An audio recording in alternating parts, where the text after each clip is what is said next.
नमस्कार दोस्तों, कैसे आप सभी। उम्मीद करते हैं आप सभी अच्छे होंगे। आज के इस वीडियो में हम करने वाले हैं 24 जुलाई 2023 का शिफ्ट 4 का कंप्लीट सॉल्यूशन। 28 नंबर की शिफ्ट है।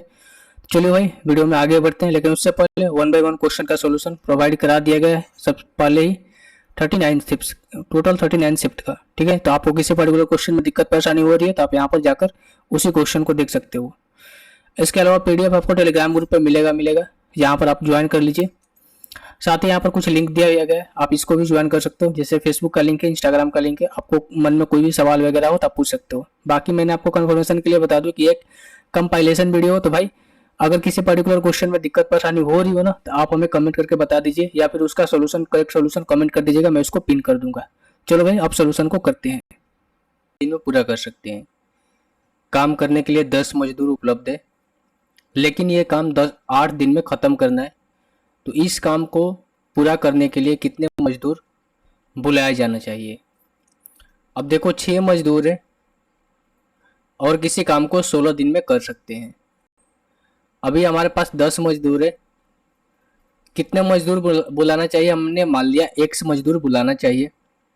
और काम को कितने दिन में समाप्त करना है, 8 दिन में समाप्त करना है। अब इसी को सोल्व कर दो। 8 दूनी का क्या हो जाएगा आपका 16, 6 दूनी के 12 बराबर 10 प्लस एक्स, 10 इधर जाएगा तो माइनस हो जाएगा, यानी कि 2 बराबर एक्स। एक्स की वैल्यू कितनी हो गई 2। तो जो एक्स्ट्रा मजदूर चाहिए वो कितनी चाहिए, 2 चाहिए। Option number A. तो टी जो है किसी कार्य को 20, 15 और 10 दिन में समाप्त करते हैं। आर जो है पूरे के पूरे दिन काम करता है। एस जो है और टी दोनों अल्टरनेट डेज पे काम करते हैं।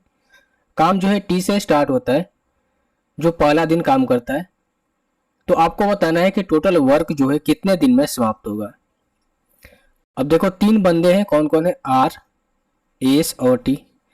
आर जो है किसी काम को 20 दिन में समाप्त करता है, एस जो है 15 दिन में, और टी जो है उसी काम को कितने दिन में, 10 दिन में। अगर मैं टोटल वर्क की बात करूं तो इनका एलसीएम लूंगा। एलसीएम आ जाएगा 60। आर का एफिशिएंसी 3 हो जाएगी, एस का एफिशिएंसी 4 और टी का एफिशिएंसी 6। क्वेश्चन करेगा भाई आर जो है रेगुलर कैंडिडेट है, यानी कि पूरे के पूरे दिन जब से काम में स्टार्ट हुआ जब से खत्म हुआ पूरे के पूरे दिन उन्होंने काम किया। एस और टी जो है ये अल्टरनेट डे पे काम कर रहे हैं, यानी कि पहले एस आ रहा है फिर टी आ रहा है फिर एस आ रहा है टी आ रहा है। लेकिन क्वेश्चन के अकॉर्डिंग कौन है, टी पहले आ रहा है। यानी कि आर और टी, यानी कि जो पेयर बनेंगे आर और टी बनेगा, फिर आर और एस बनेगा, और कार्य जो है इसी तरीके से आगे बढ़ता जाएगा। तो अगर आर और टी पहला दिन काम करेंगे तो कितना काम हुआ, 6 और 3 9 काम हुआ। आर और एस दूसरा दिन काम करेंगे तो 4 और 3 कितना काम हुआ, 17। 4 और 3 7 काम हुआ, ठीक है। और इसी तरीके से चीजें आगे बढ़ती जाएगी। तो आप हमें ये बताओ कि एक दिन यहाँ पर काम हुआ एक दिन यहाँ पर हुआ, यानी कि टोटल 2 दिन काम हुए। तो 2 दिन में काम कितना हुआ, 9 और 7 कितना, 16। ये 16 काम कितने दिन में हुआ, 2 दिन में हुआ। हमें काम कराना कितना है, 60 काम कराना है। तो 16 के मल्टीपल कौन से होंगे जो 60 के करीब होंगे।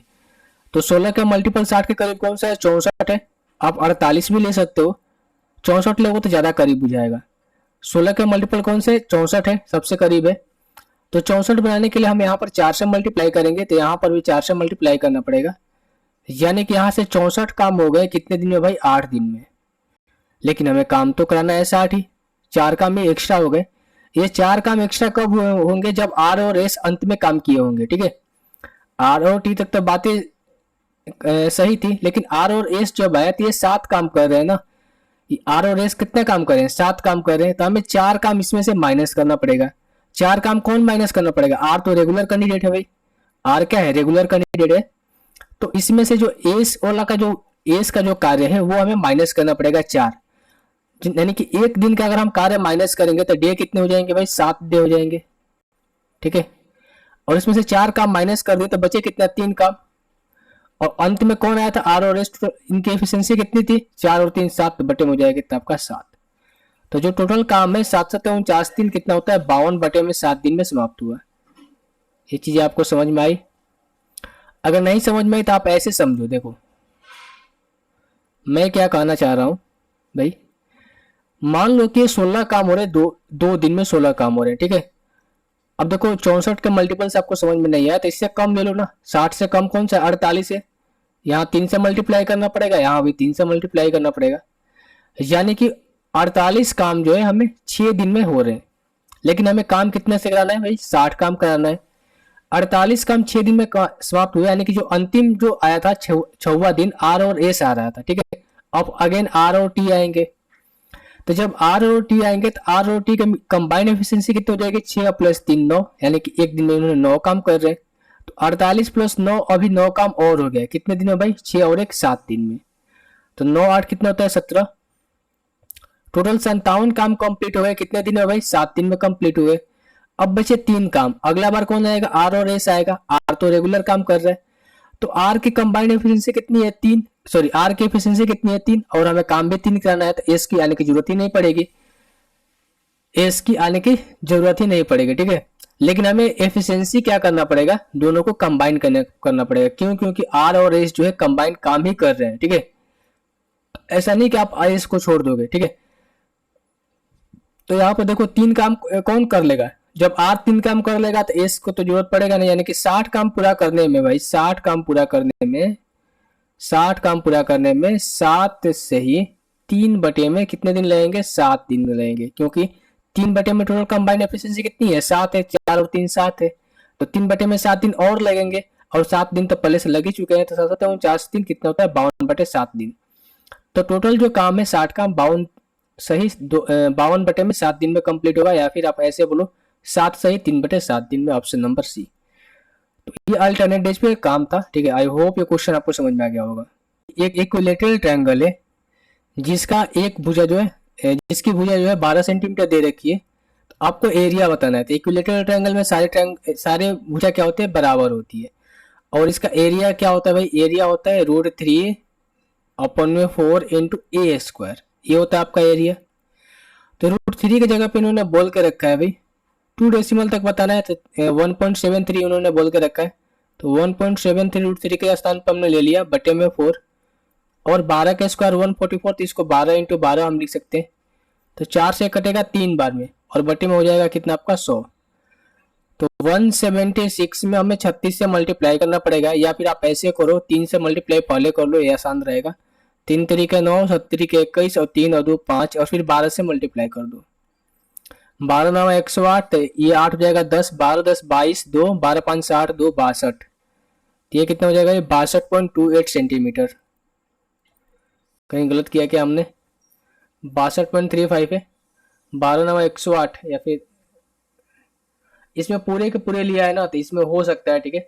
अदरवाइज 62.28 के करीब कौन से 62.35, तो यही इस क्वेश्चन का आंसर होगा। हमने 1.73 ही लिया है ना, तो इससे थोड़ा तो कम ही आएगा। आप अगर पूरे के वैल्यू लोगे तो 62.35 समथिंग आएगा, जो कि 62.28 के करीब है। सो ऑप्शन नंबर सी जो है इस क्वेश्चन का आंसर होना चाहिए। अगर है कि एक बेईमान दुकानदार है, 20 रुपये प्रति केजी आम खरीदता है और 30 रुपये प्रति केजी से बेचता है, और 1 केजी की जगह पे 800 ग्राम में तोलता है, तो वास्तविक लाभ प्रतिशत कितना होगा। अब देखो 20 रुपये प्रति केजी तो वो खरीद रहा है, बेच कितना रहा है, 30 रुपये प्रति केजी। उसमें भी क्या कर रहा है कि 800 ग्राम ही दे रहा है, बता रहा है। देखो 1000 ग्राम की जगह पे कितना उसने दे रहा है, 800 ग्राम ही दे रहा है। तो जो काटने लायक है काट देंगे, ठीक है। ये करेगा कितने बार में, या फिर आप इसको ऐसे काट लो, 2 से ये कितने बार में कटेगा, 15 बार में, ठीक है। तो 8 के सामान को ये दे रहा है कितने बार है, 15 में दे रहा है। प्रॉफिट कितना कर रहा है भाई, 7 का, तो 7 बटे में 8 इंटू 100, ये हो जाएगा कितना आपका 25 7 है कितना 175।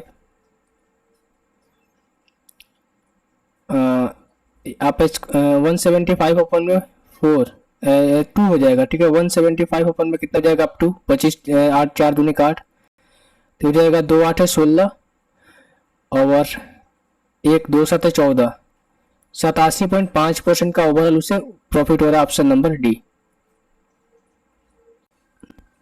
इस क्वेश्चन को आप वैल्यू पुट करके बना सकते हैं। अगर मैं यहाँ से y z और x इन सब की वैल्यू 1 1 रखता हूँ तो क्या आता है, अगर मैं 1 रखूँगा तो यहाँ पर 1/2 आएगा, यहाँ पर भी 1/2, और यहाँ पर भी 1/2। तो अगर p की जगह पे 1/2 आया तो यहाँ पर अगर 1/2 लिखूंगा तो 1/3 आएगा, उसी तरीके से यहाँ पर भी 1/3 और यहाँ पर भी 1/3 आएगा। तो ऊपर भी 3/3 कितना हो जाएगा आपका 1। तो 1 जो है इस क्वेश्चन का आंसर हो जाएगा ऑप्शन नंबर ए। आप कुछ भी यहाँ से वैल्यू मान सकते हो, आंसर सेम ही आएगा। यूनिट आंतरिक त्रिज्या और 3 यूनिट बाहरी त्रिज्या वाली एक गेंद बनाई जाती है, तो गेंद में कितनी सामग्री की आवश्यकता होगी। तो वॉल्यूम हमसे पूछा गया, तो ये पूछा गया, देखो वॉल्यूम क्या होगा इसका 4/3 पाई बड़ा आर क्यू माइनस छोटा आर क्यू, क्योंकि दो है बाहरी और आंतरिक दोनों है। तो 4/3 पाई बड़ा आर कितना है 3 के क्यू करेंगे 27, 2 का क्यू करेंगे 8। तो 4/3 इंटू पाई और ये कितना हो जाएगा 17 में से 8 जाएगा कितना 9 भाई, कितना होगा 9 यानी कि 19 होगा। तो ये तो 19 चौक 76 पाई अपन में 3, तो ये कितना आएगा आपका 76 पाई अपन में 3 सेंटीमीटर क्यूब। तो इतनी मात्रा की आवश्यकता पड़ेगी, ऑप्शन नंबर सी।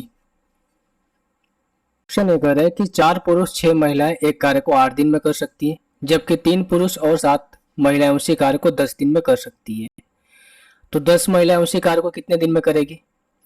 देखो 4 मेल प्लस में 6 वोमेन किसी कार्य को कितने दिन में करेंगे 8 दिन में कर रहे हैं। और इसी सेम काम को 3 मेल प्लस में 7 वोमेन कितने दिन में कर रहे हैं 10 दिन में। तो यहाँ से मेल और वोमेन की एफिशिएंसी निकाल लेंगे, 2 चौके 8, 2 5 10, ठीक है। तो यह कितना 16 मेन प्लस में 24 वोमेन, ये हो गया कितना आपका 15 मेन प्लस में 35 वोमेन। मैन को एक तरफ लाएंगे वोमेन को एक तरफ लाएंगे, तो यहाँ पर 1 मैन इक्वल्स टू कितना हो जाएगा 15 में से 4 जाएगा कितना बचेगा 4 में 5 में से 4 जाएगा 1 यानी कि 11 वोमेन। देखो एम के सामने 11 है तो एम की एफिशिएंसी, डब्ल्यू के सामने 1 है डब्ल्यू की एफिशिएंसी, यानी कि यहाँ से हम कह सकते हैं कि एम की एफिशिएंसी कितनी हो गई 11, वोमेन की एफिशिएंसी कितनी हो गई 1। अब मैन वोमेन में से किसी एक का एफिशिएंसी को आप या तो इसमें रखो या फिर इसमें रखो, टोटल वर्क हमें दोनों से सेम ही आएगा। अगर मैं पहले में रखता हूँ मैन के जगह पे 11, 11 चौक 44 प्लस में वोमेन की जगह पे 1, 44 प्लस 6 और यहाँ पर कितना है आपका 8 है, तो हो गया कितना 44 और 6 50 इंटू 8, ये हो गया आपका टोटल वर्क हो गया, ठीक है। और इस टोटल वर्क को 10 महिलाओं के से हमें कराना है काम, तो 10 महिला यानी एक महिला एफिशिएंसी 1 है, तो 10 की कितनी हो जाएगी 10, तो हो जाएगा कितना आपका 40 दिन।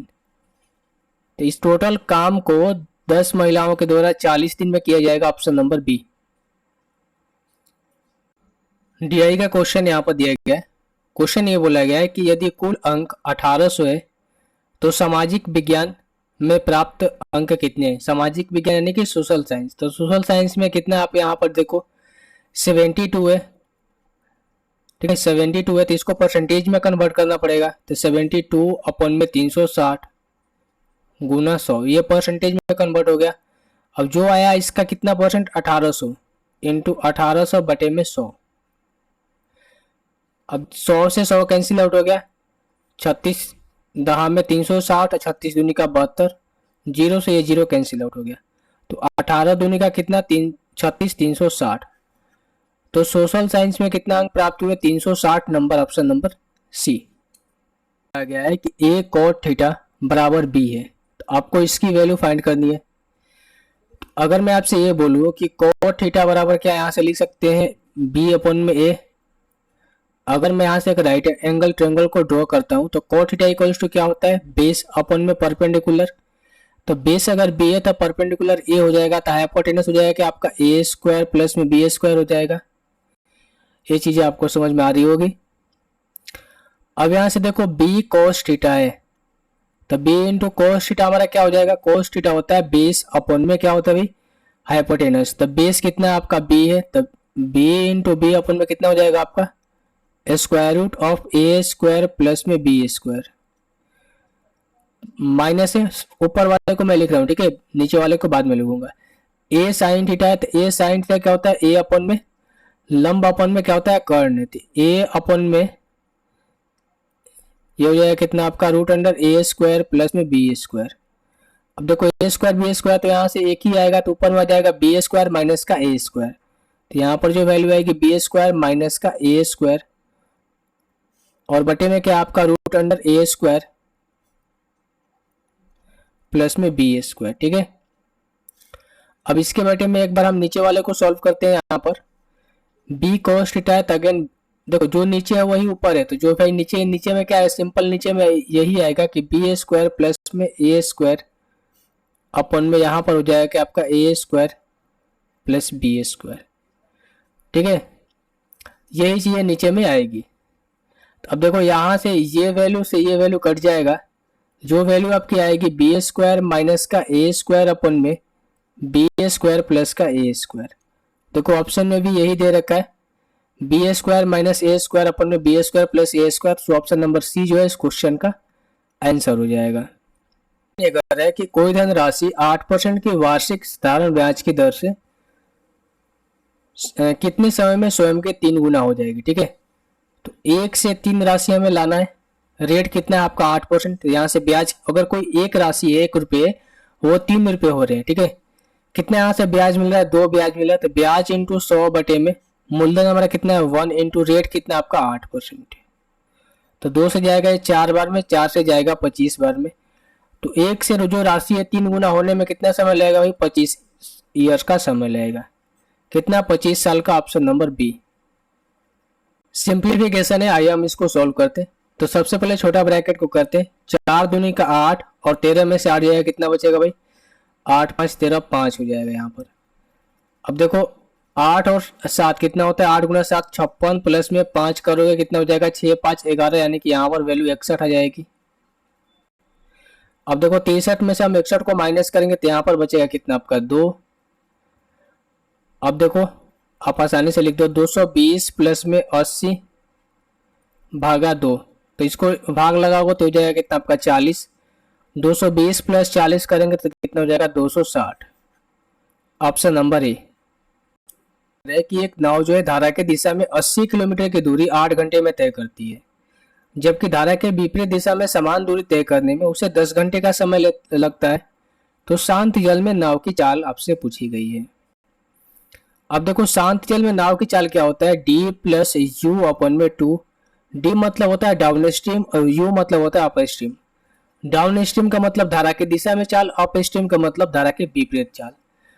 तो अगर मैं आपसे ये बोलूं कि धारा का दिशा में यानी कि डी हम यहाँ से निकाले कि इसमें धारा का दिशा में चाल कितना होगा, 80 किलोमीटर जाने में 8 घंटे का समय लेता है। स्पीड इक्वल्स टू होता है डिस्टेंस अपॉन में टाइम, 80 बटे में 8 करेंगे हो जाएगा कितना आपका 10 किलोमीटर प्रति घंटा क्या है डाउन स्ट्रीम में स्पीड है। अप स्ट्रीम में स्पीड कितनी है भाई, 10 घंटे का समय लेती है यही डिस्टेंस ट्रेवल करने में। तो यहाँ पर स्पीड कितनी हो जाएगी 80 बटे में 10 यानी कि 8 किलोमीटर प्रति घंटा। अब देखो यहाँ से शांत जल में नाव की चाल हम निकाल लेंगे, क्या हो जाएगा आपका स्पीड इन स्टील वाटर, तो हो जाएगा डी प्लस यू 10 प्लस 8 कितना हो जाएगा 18 बटे में 2 करेंगे हो जाएगा कितना आपका 9 किलोमीटर प्रति घंटा। तो जो शांत जल में नाव की चाल है कितनी हो जाएगी 9 किलोमीटर प्रति घंटा, ऑप्शन नंबर सी। क्वेश्चन को हम वैल्यू पुट करके बना सकते हैं। ठीक है, एक बार कोशिश करते हैं। अगर मैं थीटा की वैल्यू आसान क्या होता है 45 मानते हैं, जो कि होता है कि आपका 1/√2, साइन और कोस का सेम ही होता है। तो अगर मैं ऊपर वाली वैल्यू को सोल्व करूँ तो 1 प्लस साइन 1/√2 के पावर 4 करेंगे कितना हो जाएगा आपका भाई 1/4 हो जाएगा। प्लस में कोस का भी सेम चीज़ होगी 1/4। तो नीचे तो आपका एलसीएम 4 हो जाएगा, 4 प्लस 1 5 प्लस 1 कितना 6 बटे में 4 आया है।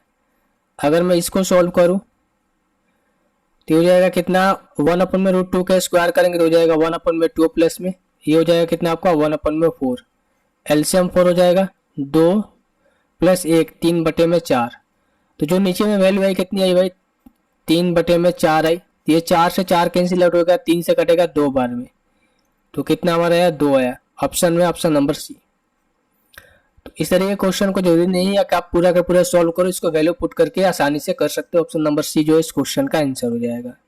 महेंद्र जो है 13 घंटे में धारा के विपरीत दिशा में 80 किलोमीटर और धारा के दिशा में 110 किलोमीटर नाव जो है चला सकता है। साथ ही वो 10 घंटे में धारा के दिशा में 60 किलोमीटर और विपरीत 80 किलोमीटर नाव चला सकता है। तो धारा की चाल आपसे पूछी गई है। तो भाई ये देखो डाउन स्ट्रीम में कितना जा रहा है, अप स्ट्रीम में 80 किलोमीटर जा रहा है, ठीक है।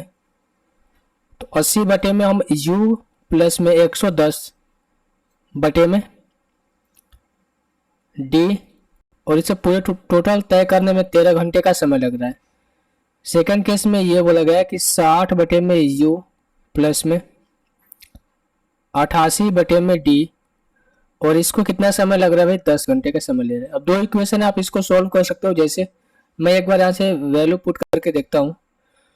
हमें यहाँ पर 13 लाना है, यहाँ पर 10 लाना है। अगर मैं 11 रखूंगा तो ये तो नहीं हो पाएगा। 22 रख कर देखता हूँ। अगर मैं 22 रखूंगा तो 22 5 110 यहाँ पर, और इसको u की जगह पे मैं क्या रखूँ, u की जगह पे 10 रखता हूँ तो 8 5 13 है, ठीक है। यहाँ पर 6 हो जाएगा और यहाँ पर 4 6 4 10, यानी सेटिस्फाई कर रहा है भाई। अगर मैं u की जगह पे क्या रखूंगा, 10 रखता हूँ, और d की जगह पे मैं 22 रखूंगा तो ये सेटिस्फाई कर रहा है। अब देखो क्वेश्चन में बोला गया है क्या, धारा की चाल आप हमें बताइए। अब देखो ये d प्लस यू क्या है, धारा प्लस नाव की चाल है, और u क्या है आपका, धारा और नाव, यहाँ पर भी चाल है। यानी कि यहाँ पर d प्लस यू आपका कितना है, 22 है, ठीक है। सॉरी, d प्लस धारा की चाल कितनी है, 22 है, और d माइनस धारा की चाल कितनी है, 10 है। तो हमें अगर धारा की चाल यहाँ से निकालना है तो हम क्या करते हैं, d माइनस का u अपन में 2 होता है, d माइनस का u अपन में 2 होता है। तो 22 माइनस का 10 करेंगे 12 बटे में 2, और ये जो है कितना आपका 6 किलोमीटर प्रति घंटा। तो धारा की चाल यहाँ से कितनी आ जाएगी, 6 किलोमीटर प्रति घंटा। ऑप्शन नंबर ए है कि एक एग्जामिनेशन में कैंडिडेट जो है 3 पेपर देते हैं, ए बी और सी। कैंडिडेट जो है ए में 75% मार्क्स, बी में 80% मार्क्स, और सी में 60% मार्क्स जो है सिक्योर करता है। अगर ए सब्जेक्ट ए का जो वेटेड है 40% है, बी का 50% है, और सी का 10% है, तो तीनों सब्जेक्ट में कंबाइंड इकट्ठे उस स्टूडेंट ने कितना मार्क्स सिक्योर किए हैं परसेंटेज में। तो अगर मैं मान लो कि पूरे तीनों पेपर का जो ओवरऑल मार्क्स है कितना, 100 है, ठीक है। 100 नंबर का पेपर हो रहा है। इस 100 नंबर के पेपर में भाई ए का जो वेटेज है कितना है, पेपर ए का वेटेज 40% है, पेपर ए का वेटेज कितना है 40%, है कि 100 का 40%, 40 हो जाएगा। ए का जो मार्क्स है कितना, 40 मार्क्स है, और इस 40 में से 75% मार्क्स प्राप्त होते हैं उस स्टूडेंट को। तो 75% का फ्रैक्शन वैल्यू होती है 3 बटे में 4, यानी कितना हो गया आपका 4 में 40, यानी कि 30% कहो या फिर 30 मार्क्स करो, क्योंकि 100 पे कैलकुलेट करोगे तो फिर कोई दिक्कत नहीं आएगी। अगर मैं बी की यहाँ से बात करूं, तो बी का वेटेज कितना भाई 50% है, यानी कि 100 का 50% निकालोगे 50 ही आएगा। 50 में से इसमें 80% मार्क्स में उसने सिक्योर किए। 80% का फ्रैक्शन वैल्यू होती है 4 बटे 5, कटेगा ये 10 बार में, 10 चौका कितना हो गया आपका 40। तो बी में उसने कितना सिक्योर किया, 40% मार्क्स या फिर 40 मार्क्स सिक्योर किए। सी का वेटेज कितना है 10% है, सी का वेटेज है यहाँ से 10%, यानी कि 10 मार्क्स है, और इसमें से इसने कितना सिक्योर किया भाई 60% मार्क्स इसका सिक्योर किया। 60% का फ्रैक्शन वैल्यू होती है 3 बटे 5, यानी कि 5 दूनी का 10 और 3 कितना होता है आपका 6। इसमें आप 6% मार्क्स बोलो या फिर 6 मार्क्स बोलो, ठीक है। तो ओवरऑल कंबाइन हम करें ए बी सी को तो कितना हुआ 76। अब 100 का 76 निकालोगे तो 76% ही आएगा। तो पूरे कंबाइंड पेपर में उसने कितना मार्क्स का ऑब्टेन किए 76% marks. Option number D. Question ये कर रहा है कि 4y माइनस वाई अपन में 4 अपन में y हमें 13 दे रखा है, तो वाई स्क्वायर प्लस 1 अपन में वाई स्क्वायर, ये कैसे आएगा। सबसे पहले 4 से आप डिवाइड कर दो दोनों साइड। 4 से अगर डिवाइड करोगे तो हो जाएगा कि आपका y प्लस 1 अपन में y इक्वल्स टू 13 बटे में 4। अब इसका स्क्वायर निकालना है तो ये क्या होता है भाई, a का स्क्वायर माइनस का 2, माइनस का है ना तो प्लस हो जाएगा, a का स्क्वायर प्लस का 2, तो 13 का स्क्वायर कितना हो जाएगा 169 अपन में 8, 4 का स्क्वायर 16 और ये प्लस का 2, तो हो जाएगा 169 प्लस में 32, 169 प्लस 32 अपन में 16, 9 2 11, 6 3 9, 1 10 और 1 1 2 बटे में 16। देखो 16 एकम 16, 4 हुआ, 16 दूनी का 32, ये हो जाएगा 9, तो 12 से ही कितना हो जाएगा आपका 9/16। यही इस क्वेश्चन का आंसर हो जाएगा, ऑप्शन नंबर सी। अगले क्वेश्चन में ये कह रहा है कि आपके सामने एक फिगर दिया गया है, ठीक है। इनमें से हमें एक्स वाई की वैल्यू आपसे फाइंड करनी है। तो ये तो प्रॉपर्टी है P L into L Q, ये किसके बराबर होना चाहिए Y L into L X के, ठीक है। पी एल कितना है हमारा 10 और 5 15, एल क्यू कितना है आपका 5, और ये किसके बराबर है वाई एल कितना है आपका 3, एल और एक्स कितना हो जाएगा आपका x प्लस 3। 3 से 5 बार में जा रहा है, देखो 25 बराबर x प्लस 3, और 3 यहाँ पर प्लस में इधर जाएगा तो माइनस में हो जाएगा, 25 माइनस 3 करेंगे तो 22 बराबर x। तो x की वैल्यू कितनी आ गई 22 आ गई, और यही हमसे पूछा गया है कि x के मान कितना होगा, ऑप्शन नंबर सी 22। माल पर x% अधिक अंकित करता है और 12% का छूट देता है, यदि उसका लाभ प्रतिशत कितना है 10% है, तो एक्स और लाभ के बीच में अंतर क्या है, ठीक है। तो ये हो गया आपका एमपी एसपी और सीपी। 12% का छूट, 12% का फ्रैक्शन वैल्यू होती है 3/25। 25 के सामान को 3 कम में यानी कि 22 में बेच रहा है। 10% का लाभ भी कमा रहा है, यानी कि 10% का फ्रैक्शन वैल्यू होती है 1/10, यानी कि 10 के सामान को 11 में बेच भी रहा है। रेशियो इक्विवेलेंट करेंगे, 2 से यहाँ से मल्टीप्लाई कर देते हैं, तो हो जाएगा कितना आपका 25, ये हो जाएगा 22, और हो जाएगा कितना आपका 20। तो आप हमें बताओ कि 20 के सामान को 25 अंकित कर रहा है, यानी कि 5 बढ़ा कर दे रहा है, तो 5/20 इंटू 100, तो हो जाएगा कितना 25%, यानी कि 25% उसने मार्कअप किया अपने एक्चुअल प्राइस से। और प्रॉफिट कितना हो रहा है भाई 2/20 इंटू 100। देखो ये आपका मार्कअप कर रहा है, ठीक है, और ये आपका प्रॉफिट है, तो 20/500 यानी कि 10%। तो यही हमसे पूछा गया है कि x% और उसके लाभ में कितना का अंतर है, इन दोनों के बीच में डिफरेंस कितना का है 15% का। तो यही इस क्वेश्चन का आंसर हो जाएगा, ऑप्शन नंबर ई। क्वेश्चन ये है कि 18 सेंटीमीटर त्रिज्या वाले 2 समान वृत्त एक दूसरे को काटते हैं, ठीक है, और प्रत्येक एक दूसरे को केंद्र से होकर गुजरता है। तो उभयनिष्ठ यानी कि कॉमन कोड की लंबाई आपसे पूछी गई है। जैसे कि मैं यहाँ से अगर मैं फिगर को ड्रॉ करूँ तो 2 आपके सामने सर्किल है, दोनों एक दूसरे के सेंटर से होकर गुजर रहे हैं, ठीक है, बिल्कुल इस तरीके से दोनों एक दूसरे के सेंटर से होकर गुजर रहे हैं, इस तरीके से, ठीक है। इसमें से एक का ये सेंटर है, दूसरे का आपका ये सेंटर है, और ये आपका दोनों के बीच का लेंथ हो गया, ठीक है।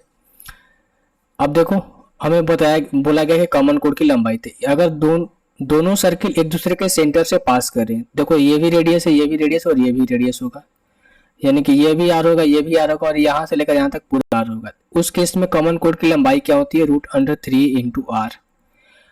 तो ये हो जाएगा कितना √3 इंटू आर, कितना रेडियस 18 है, इंटू 18, तो इसको आप 18:3 भी लिख सकते हो। तो ऑप्शन के अकॉर्डिंग देखो 27 को हम लिख सकते हैं क्या 9 इंटू 3, तो यहाँ से 3 एक बाहर चला जाएगा ना, तो 36 18√3, यानी कि 27 को हम 18√3 लिख सकते हैं।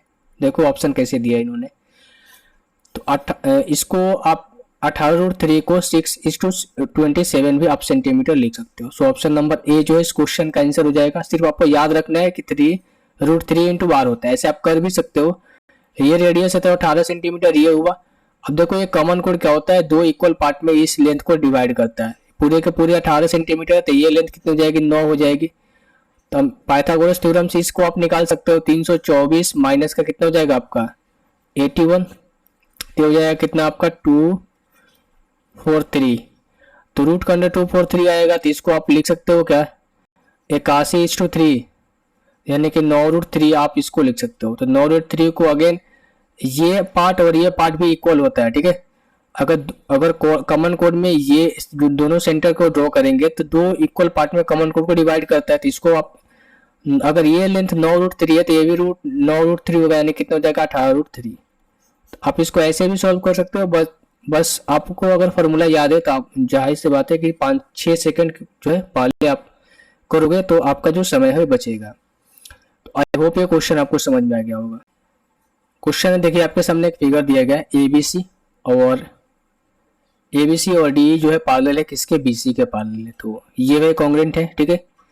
इसमें बोला गया है डी हमें कितना दे रखा है, 6 दे रखा है, बी 8 दे रखा है और इसका एरिया हमें 90 सेंटीमीटर स्क्वायर दे रखा है, ठीक है। तो जब ये दोनों ट्रायंगल क्या है आपस में कॉन्ग्रुएंट है तो दोनों की जो साइड होती है उसके स्क्वायर जो होता है वो उसका एरिया होता है। एरिया क्या होता है आपका, दोनों के साइड का स्क्वायर, यानी कि ए डी का एरिया कितना हो जाएगा 36 अपन में ए बी सी का एरिया कितना हो जाएगा 64। अब देखो 36 की वैल्यू तो 90 दे रखा है इन्होंने, तो यहाँ से 64 की वैल्यू निकालनी है तो 90 बटे में 36 इंटू 64 तो हो जाएगा कितना आपका 9 चौका 36, या फिर इसको ऐसे काटो 4 9 36 और 4 से कटेगा 16, 9 से कटेगा 10 बार में, तो हो जाएगा कितना आपका 160 सेंटीमीटर। तो एबीसी का एरिया कितना हो जाएगा 160 सेंटीमीटर। देखो आप मिस्टेक कहाँ पर कर सकते हो, आप डायरेक्ट यहाँ से 6 की वैल्यू 90 लोगे तो 15 छक्का 90 और 15 8 120 आप टिक लगा दोगे 120 पर ये ऑप्शन क्या है, बिल्कुल गलत है, ठीक है। ये आपका रेशियो दे रखा है ना, तो आपका इसका एरिया निकालना पड़ेगा। तो एरिया क्या होता है, दोनों ट्रायंगल का साइड का स्क्वायर होता है, ठीक है, वही आपका एरिया होता है। और इसका एरिया का रेशियो मिल गया, यानी कि एरिया का रेशियो मिला, तो यहाँ पर देखो छोटे वाला ट्रायंगल का है एक्चुअल में एरिया हमें 90 दे रखा है, यानी कि 36 की वैल्यू 90 है, ठीक है। ये चीज आपको ध्यान रखना है भाई। तो 160 सेंटीमीटर आपका आंसर सही हो जाएगा। अब हड़बड़ी में आप 120 लगा कर आ जाओगे, बहुत लोग लगा कर आए होंगे, तो उनका ये आंसर गलत होगा। अगर है कि रीमा अपनी मासिक आय का 35% खाद्य पदार्थों पर खर्च करती है और 15% कपड़ों पर, शेष आय का 40% बचाती है और उसका इनकम 27,500 है, तो उसकी सेविंग कितनी है। अगर 35% ये फूड आइटम पर खर्च कर रही है तो 35% का फ्रैक्शन वैल्यू होती है 7 बटे में कितना आपका 20। अगर 20 रुपये उसका इनकम है तो 7 रुपये वो खर्च कर रही है, बचा कितनी रही है भाई, 20 में से 7 माइनस करोगे 13 रुपये। अगेन यहाँ पर अगर 15% खर्च कर रही है, यानी 15% का फ्रैक्शन वैल्यू होती है 3 बटे में कितना हो जाएगा आपका 20, सॉरी 3 बटे 20 नहीं होगा,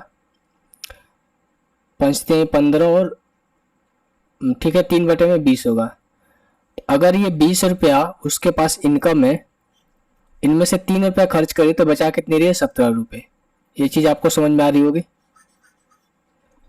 अब देखो उसके पास टोटल इनकम कितने है 400 है और 17 तिया 51 1 5 और 17 5 22 221।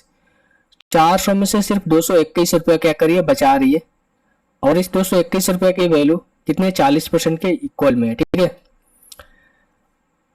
पूरा का पूरा इनकम कितना है 27,500, तो यानी 400 की वैल्यू कितनी है 27,500, तो एक की वैल्यू कितनी हो जाएगी 27,500 अपन में 400, ठीक है, इतना हो जाएगा। तो हमें सेविंग इसका निकालना है, सेविंग कितना हो जाएगा 221 मल्टीप्लाई करेंगे और इसका 40% बचा रही है, ठीक है। इसका 40% इंटू 40 बटे में 100, तो करके देखते हैं। 2 जीरो से 2 जीरो कैंसिल आउट हो जाएगा, ये 1 जीरो से 1 जीरो चला जाएगा, 2 से कटेगा 5 बार में, ठीक है। 5 से ये कटेगा कितने बार में आपका 50 25 और ये हो जाएगा कितना 50 25 55। 2 से अगेन कटेगा 2 बार में, 2 से कटेगा कितना बार में आपका, या फिर हम इसको काटेंगे तो 2 एकम 2 1 और ये जाएगा 0 5 110.5। अगर मैं 100 से 55 में मल्टीप्लाई करता हूँ तो हो जाएगा कितना आपका 5500, ठीक है। अगर मैं 5 से मल्टीप्लाई करूंगा 100 में तो ये कितना हो जाएगा आपका 550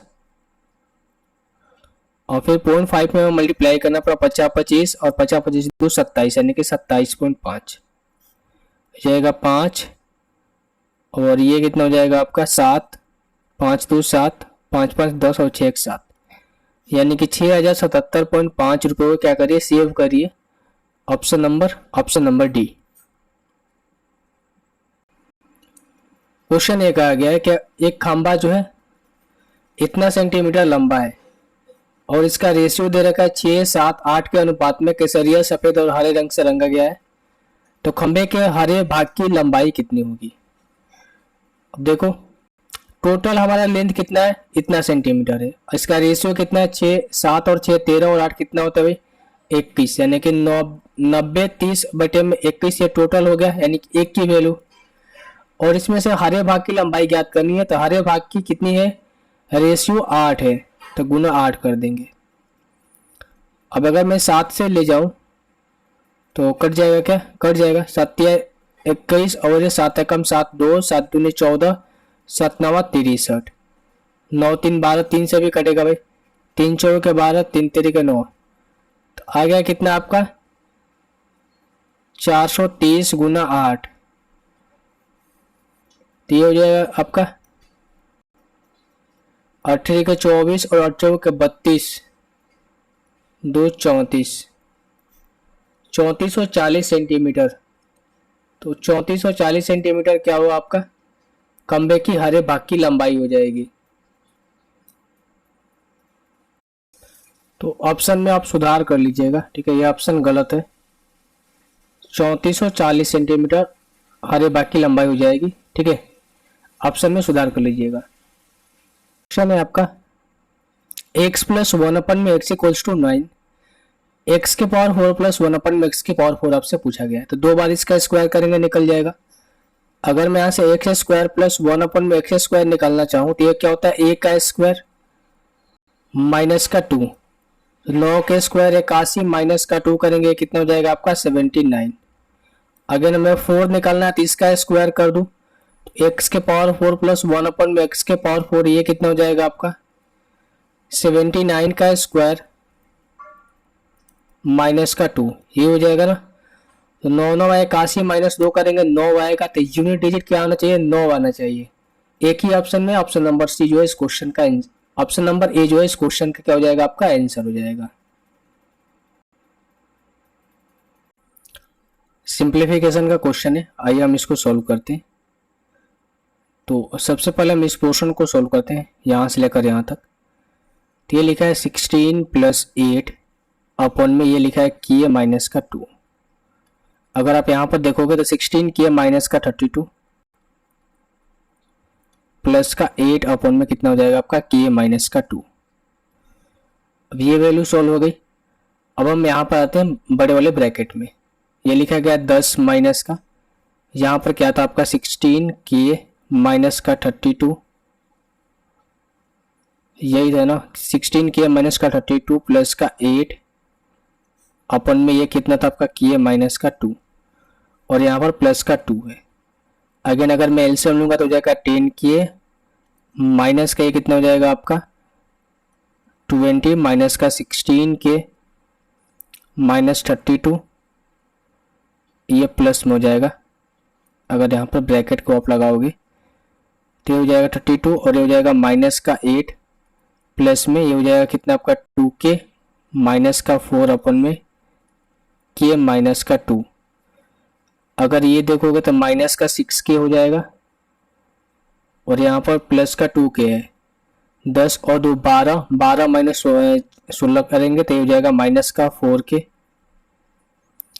और ये कितना हो जाएगा आपका माइनस का 20 और ये हो जाएगा आपका कितना माइनस का 8 28 और 4 32, ये तो कट जाएगा ना। तो माइनस का 4 के अपन में किए माइनस का 2, यहाँ से लेकर यहाँ तक वैल्यू आई निकल कर, ठीक है। अब देखो यहाँ से माइनस और माइनस मिलकर क्या हो जाएगा आपका प्लस हो जाएगा, यानी कि 13 प्लस में 4 के अपन में के माइनस का 2, ये किसके बराबर है 20 के बराबर है। अगर मैं 13 को उधर ले जाता हूँ तो 4 के अपन में के माइनस का 2 किसके बराबर है 7 के बराबर हो जाएगा। तो यहाँ से हो जाएगा 4 के इक्वल्स टू हो जाएगा 7 के माइनस का 14, ये 7 को इधर ले जाएंगे तो हो जाएगा क्या भाई माइनस का 3 के इक्वल्स टू माइनस का 14, माइनस माइनस कैंसिल आउट हो जाएगा। तो के की वैल्यू आ जाएगी 14 बटे में 3, के की वैल्यू क्या आएगी 14 बटे में 3, option number A. I hope ये क्वेश्चन आपको समझ में आया होगा। तो भाई हमने इस शिफ्ट का कंप्लीट सॉल्यूशन कर लिया है। अगर आपको सॉल्यूशन अच्छा लगा हो तो आप लाइक कर सकते हो, वीडियो को शेयर भी कर सकते हो, और साथ ही आपको लग रहा होगा कि मेरे चैनल के थ्रू आपको कुछ हेल्प प्रोवाइड हो रही है ना, तो आप हमें सब्सक्राइब भी कर सकते हो। यहाँ पर कुछ लिंक दिया गया, आप चाहो तो फॉलो कर सकते हो।